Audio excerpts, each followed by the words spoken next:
Za Jano in Jasmino sta 2 tedna treningov in popolnoma spremenjenega jedilnika. Trener Matej pravi, da sta zelo pridni. Tudi kile že na sami tehtnici so se zmanjšale, tako da obe sta zelo zadovoljna. Jaz sem tudi zadovoljna z napredkom, upoštevata moje nasvete in treningi so enkrat naporni, enkrat pa tako primerni, da zdržite do konca. Po večkratnih neuspešnih dietah sta prepričani, da jima bo tokrat uspelo, kljub temu, da so treningi kar naporni.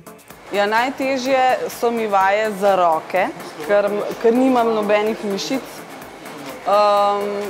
pa za hrbet.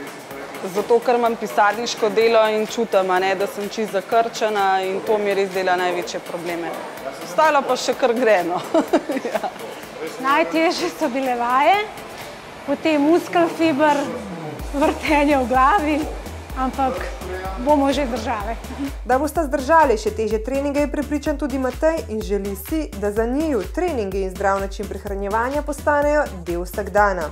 Na tak način pa bodo kopneli tudi kilogrami in odvečna maščoba. Ko stopim na tehtnico, je zmeraj manj dek, tako da je to super. Super je, res sploh po hlačah, ker me je najprej okrog pasu pobral, bi rekla, no. In ja, takoj se opasa, tudi, ne vem, počutje se takoj spremeni, no, nimam kaj reči, tako da sem zelo zadovoljna. Jana in Jasmina sta skupaj izgubili že kar 6 kilogramov in tudi če je bilo prvi teden zelo težko, verjamemo, da jima bo uspelo in bosta poleti samozavestno skočili v kopalke. Do takrat pa jima bo Matej dovolil pojesti še kakšen manj zdrav obrok, le za motivacijo oziroma nagrado.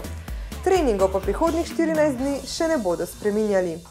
In postopoma zvišujem sam nivo treningov, tako da je vsak drug malo bolj naporen, da se malo bolj preznojita, pa mogoče malo več kalorij pokurta, ali pa dam kakšno tako večjo vajo v smislu kakšne burpe ali pa poskoke, da se malo bolj zmatrata.